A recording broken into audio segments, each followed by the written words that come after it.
नमस्कार दोस्तों। क्या होता होगा एस्ट्रोनॉट जो स्पेस में वेस्ट छोड़कर आते हैं, मल मूत्र छोड़कर आते हैं। मैं आपका गाइड ओजांक आज इसी विषय पे बात करने जा रहा हूँ जो आने वाले समय में दुनिया का सबसे ज्वलंत मुद्दा है। तो भैया ये तो तय रहा कि केवल धरती पर ही नहीं, इंसान जो है चांद पे भी कुछ ऐसी गंदगी मचा के आया है कि 50 साल बाद उसको हटाने के लिए नासा को ज़बरदस्त प्रयास करना पड़ा। जी हाँ, मैं बात कर रहा हूँ 3 मिलियन रिवॉर्ड यानी $3 मिलियन का इनाम मिलेगा जो उस चांद पे 50 साल पहले जो मनुष्य ने ह्यूमन वेस्ट छोड़ा था, मलमूत्र छोड़ा था, उसको कैसे साफ किया जाए या उसको कैसे रिसाइकिल किया जाए। और इस पूरे प्रोजेक्ट का नाम है लूना साइकिल चैलेंज, जो इनोवेशन की डिमांड कर रहा है। कैसे उसको रीयूज़ कर सकें, यूरिन वॉमिट जो हुआ था वहाँ पे लूनर मिशन के दौरान वो लोग रुके थे, कैसे इसको सही किया जा सके, इसके बारे में बातचीत चल रही। लेकिन इस वीडियो में मैं आपको बताऊंगा कि जिस तरीके से आने वाले समय में स्पेस दौड़ बढ़ने जा रही है, किस प्रकार वो स्पेस दौड़ हमारे सामने एक बहुत बड़ा चैलेंज क्रिएट कर सकती है, इसके बारे में भी हम डिस्कशन करेंगे दोस्तों। तो हम सबसे पहले समझते हैं कि ये लूनर यानी चंद्रमा पर ये वेस्ट प्रॉब्लम आई कहाँ से। तो आपको तो याद होगा ना कि आर्मस्ट्रांग बचपन से पढ़ते हुए बड़े हुए हैं, तो उनकी एक लीजेसी थी, अपोलो मिशन गया और 96 बैग जो है वो मानव का मलमूत्र छोड़कर चले आए। बहुत ही महत्वपूर्ण था। छोड़े क्यों, लेके क्यों नहीं आए भैया? वहाँ रॉक्स लानी थी उन्हें, बहुत लालच में थे, पूरी दुनिया को दिखाना था कि भाई साहब हम यहाँ से ये चीज़ लेकर आए। तो भैया वो पत्थर तो उठा लाए चंद्रमा का, वहाँ से मिनरल उठा लाए, लेकिन जो अपना मिनरल था वहीं चांद पे छोड़ा है। बोले भैया इनका जो होगा देखा जाएगा। अब सवाल ये है कि 50 साल बाद नासा कह रहा भाई साहब ये जो जहाँ पड़ा है 96 का 96 बैग, ये तो कोई आज छेड़ने वाला भी नहीं है, हमारी ऐसी तैसी हो रखी है और बहुत कुछ यहाँ गड़बड़ हो सकता है। अब ये चाहता है कि कोई ऐसी टेक्निक इस्तेमाल हो कि ये जो मल मूत्र है वो खाद या पानी में कन्वर्ट हो जाए। खैर चंद्रमा की धरती पे खाद पानी डाल के क्या उगाएंगे ये तो किसी को नहीं पता, पर फिर भी फ्यूचर मिशन ये बहुत महत्वपूर्ण हो जाता है। Sustainable waste management is critical for the establishing a lunar presence, कि भाई साहब आने वाले समय में धारणीय जो अपशिष्ट प्रबंधन है वो सभी स्पेस मिशन के लिए बहुत ही महत्वपूर्ण होने जा रही है। जिस तरीके से स्पेस रेस होने वाली, ये कूड़ा, ये अपशिष्ट बहुत कई गुना बढ़ने वाला है, तो इस पर बहुत विचार करने की ज़रूरत है। अब हम समझते हैं कि आखिर ये $3 मिलियन के चैलेंज से मिलेगा क्या। आप भी कोशिश करते रहो, देखो नासा के साथ जुड़ो। तो सबसे बड़ी बात, नासा ने जनता को इनवाइट किया, भाई हमारे पास इसका सॉल्यूशन नहीं है, आप कोई वेस्ट मैनेजमेंट सिस्टम पे कोई नया सॉल्यूशन लेकर आ सको। वैश्विक भागीदारी है, पूरी दुनिया से जो है इनविटेशन मंगाया जा रहा है कि कैसे आप वो जो मल मूत्र के थैले उनको कैसे आप एक फर्टाइल वेस्ट में कन्वर्ट कर सकते हो। इवेल्युएशन फेज क्या है? Official are currently reviewing initial submission, जो लोग सबमिशन देंगे उस पर देखेंगे कि इनका कितना प्रैक्टिकल है। फिर सेलेक्ट किए जाएंगे कि भाई कौन से लोग इस प्रोसेस में आ सकते हैं, और अगर वो विन हो जाते हैं, यानी सभी क्राइटेरियाज में जो वैज्ञानिक नासा के लोग हैं, अगर वो देखेंगे कि भाई इनका जो प्रोसेस है वो विनिंग प्रोसेस है, तो उसको न सिर्फ इनाम मिलेगा, साथ ही साथ नासा इस प्रोटोटाइप को यूज़ करेगी जो फ्यूचर में स्पेस एक्सप्लोरेशन हो रहा है वहाँ पर कैसे सस्टेनेबल वेस्ट मैनेजमेंट किया जाए।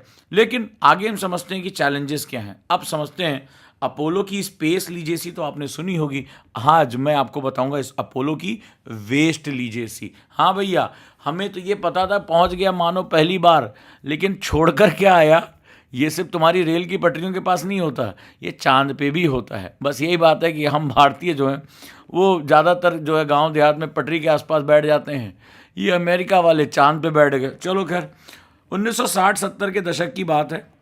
अपोलो के जो एस्ट्रोनॉट्स थे उन्होंने जो बहुत सी ढेर सारी चीज़ें वहीं पर छोड़ दी, कई बैग छोड़ दिए, क्योंकि उन्हें चंद्रमा की चट्टानें और खनिज उठाने थे। 50 साल बाद वहाँ 96 बैग ऑफ ह्यूमन वेस्ट यानी मानव का मलमूत्र वहाँ 96 बैग पड़ा हुआ है। और आज 50 सालों से ज़्यादा हो गया है, नासा इसका एनवायरमेंटल चैलेंज जो आ गया है वो इसको सॉल्व करने की कोशिश कर रहा है। एक ही बार चंद्रमा पर मानव उतरा और 96 बैग मलमूत्र छोड़ के चला आया।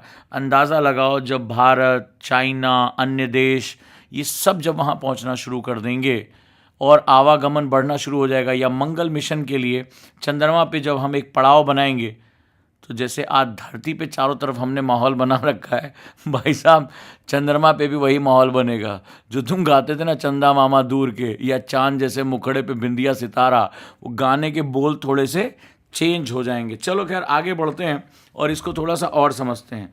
अब समझते हैं कि आज के समय में स्पेस वेस्ट मैनेजमेंट यानी कि जो अंतरिक्ष का अपशिष्ट प्रबंधन है वो कैसे काम करता है। सबसे पहले कलेक्शन, यानी एस्ट्रोनॉट मैनुअली जो है एक बैग्स में अपने मलमूत्र को इकट्ठा करते हैं। ज़ीरो ग्रेविटी होती है तो ये बहुत कठिन काम होता है।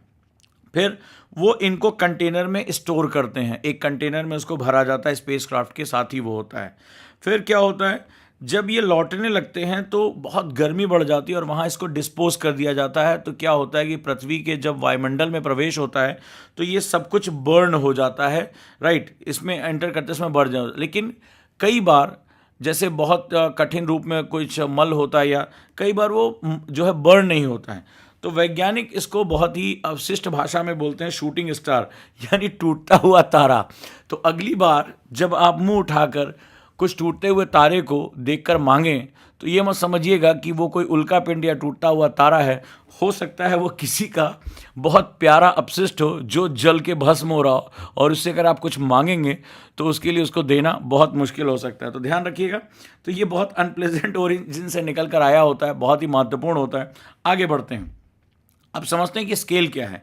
तो अगर हम इस बार ग्राफ को देखें तो स्केल ये है कि मात्र एक साल के अंदर अगर नोटिस करेंगे तो मात्र एक साल के अंदर 2500 किलोग्राम वेस्ट केवल 4 एस्ट्रोनॉट क्रिएट कर सकते हैं। मात्र 4 एस्ट्रोनॉट एक साल में 2500 किलोमीटर, और ये इतनी बड़ी मात्रा हो सकती है। अपोलो मिशन ने 96 वेस्ट बैग्स जो है वो क्रिएट किए वहाँ पर जो है। तो अगर आने वाले समय में जब हम स्पेस दौड़ में जाएंगे तो आप अंतरिक्ष में जो अपशिष्ट का मलबा होगा, जो कि ना तो गल रहा है, ना सड़ रहा है, ना कुछ बर्बाद हो रहा है, ना वहाँ जीवाणु हैं, वो हवा में तैर रहा है, कितनी मुश्किलें क्रिएट करेगा आप इसका अंदाज़ा लगाइए। बहुत बड़ा चैलेंज बन के आ रहा है और नासा अपने इस चैलेंज के माध्यम से इसको शॉर्ट आउट करने की कोशिश कर रही है।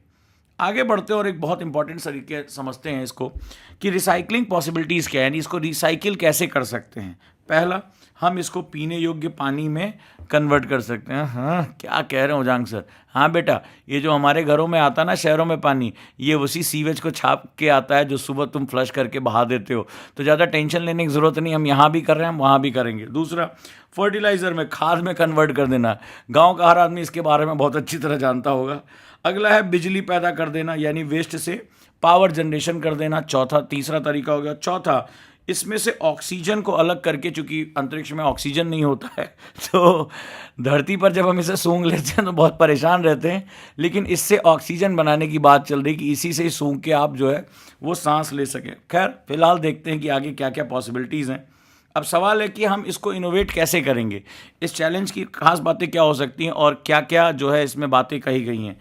एक हाई टेम्परेचर प्रोसेसिंग हो सकती है, बहुत उच्च तापमान पर इसको प्रोसेस करें और ये वेस्ट को छोटे छोटे अलग अलग मॉलिक्यूल्स में तोड़ दें। दूसरा, मॉलिक्यूलर ब्रेकडाउन, यानी हम इसको प्रोसेस करते हुए लेकर जाएं और हम इसको आणविक स्तर पर इसको तोड़ दें। तो हीट क्या करेगी, वेस्ट को तोड़ देगी और आणविक स्तर पर जल अलग हो जाएगा, ऑक्सीजन अलग हो जाएगा और अदर गैसेस अलग हो जाएंगी। फिर होता है resource recovery. Output are captured from the reuse और सेफली वेंटेड, यानी जो आउटपुट निकल आ रहा है उसको हम लोग क्या कर सकते हैं, कहीं स्टोर कर सकते हैं। वॉल्यूम रिडक्शन, हम इसको कंप्रेस भी कर सकते हैं, हम इसको कंप्रेस करके स्टोर कर सकते हैं, राइट। तो बायोलॉजिकली इनर्ट फॉर्म में रख के इसको मटेरियल के अंदर इसको स्टोर भी करके रख सकते हैं। ये प्रमुख सॉल्यूशन हमारे सामने आ सकता है। हम उच्च ताप पे प्रोसेसिंग करें, मॉलिक्यूलर ब्रेकडाउन करें, रिसोर्स को रिकवर करें और बहुत कम बहुत उच्च दाब पे या उसकी वॉल्यूम को घटाकर फ्रीज करके हम इसको फर्दर जो है वो रिस्टोर करके रख सकते हैं। आगे देखते हैं दोस्तों। तो आगे जो सॉल्यूशन, उससे पहले आप ये जान लें कि न्यूज़पेपर के कमांड करना बहुत ही ज़्यादा महत्वपूर्ण काम होता है और मैं आपका गाइड ओजांग न्यूज़पेपर को एकदम निचोड़ कर 360 डिग्री, यानी एक खबर से कितने डायमेंशन यूपीएससी प्री और मेंस में आ सकते हैं, प्रतिदिन सुबह 7 बजे मैं ऑनलाइन कराता हूँ ओजांग ऐप पर। पहले इसकी फ़ीस थी 2,000, लेकिन मैंने इसको क्रिएट कर दिया एक आंदोलन के रूप में कि हर बच्चा न्यूज़पेपर की मास्टरी सीख सके, और वो है मात्र 500 रुपये में। लेकिन ये ऑफ़र केवल 20 अप्रैल तक है, उसके बाद फिर से इसकी फ़ीस बढ़ जाएगी। अगर आप जानना चाहते हैं तो दिए गए नंबर पे कॉल कर सकते हैं, मुझे व्हाट्सअप कर सकते हैं 8285894079। तो दोस्तों आगे बढ़ते हैं और फ्यूचर ऑफ स्पेस सस्टेनेबिलिटी के बारे में बात करते हैं कि फ्यूचर के मिशन क्या होंगे। एग्जाम्पल बताते हैं, आर्टेमिस जो नासा का एक नया प्रोग्राम शुरू हो रहा है, जो चंद्रमा पर एक नए मिशन को लॉन्च करने जा रहा है। तो यहाँ पर वेस्ट मैनेजमेंट सॉल्यूशन का होना बहुत ज़रूरी। दूसरा, मार्स मिशन, आप जानते हैं ना एलन मस्क को, मार्स पे पहुँचने के लिए वो दीवाने हैं, और आने वाले समय में बहुत से देश इस मिशन को लेकर आगे चलेंगे। भारत ने भी मिशन जो है MOM मंगल ऑर्बिटर मिशन जो है वो उसको छोड़ा। तो इसके माध्यम से आने वाले समय में जब लॉन्ग टर्म जो है ट्रैवलिंग होगी, तो चंद्रमा एक स्पॉट बनकर सामने निकलेगा। यहाँ से चांद से, और फिर चांद से फिर आगे जो है वो मंगल के लिए रॉकेट छोड़े जाएंगे। तो माना जा रहा है कि लूनर को आने वाले समय में एक हम स्टेशन बना सकते हैं, हॉल्ट स्टेशन। इसके बाद अगर हम इस तरह से वेस्ट मैनेजमेंट नहीं कर पाए तो आगे हमें बहुत दिक्कतें आने वाली है। बायोलॉजिकल लीजेसी की बात करें तो अगर हम प्रॉपरली इसको हैंडल कर पाएंगे तो फ्यूचर में इन्वायरमेंटल कंसर्न्स को हम लोग डील कर पाएंगे। इसीलिए ये समस्या आज के लिए बहुत इंपॉर्टेंट हो चुकी है। जिस तरीके से विभिन्न देश चंद्रमा पर, मंगल पर पहुंचना चाहते हैं, या स्पेस एक्सप्लोरेशन होगा ही होगा, तो ऐसी कंडीशन में ये वेस्ट मैनेजमेंट बहुत इंपॉर्टेंट हो जाता है हमारे लिए। तो ये रहा आज का विश्लेषण। आपको कैसा लगा ज़रूर बताएं, मेरे साथ जुड़िए। आप www.ojang.com पे जाकर आप इस पे जो है वो काफ़ी मेंस के क्वेश्चन कर सकते हैं। मुझे व्हाट्सअप कर सकते हैं 8285894079 पर। हमारे जो है कॉलिंग नंबर से जुड़ सकते हैं, और ओजांग ऐप डाउनलोड करके ऑब्जेक्टिव फ्री क्वेश्चन प्राप्त कर सकते हैं करंट अफेयर्स के। तो देर किस बात की है, पढ़ाई को एक नया रॉकेट लगा दें। क्या वेस्ट यहाँ कुछ भी नहीं है, सब कुछ मस्त मस्त है। वीडियो अच्छी लगी तो मुझे ज़रूर बताएं, कमेंट ज़रूर करें। Thank you so much.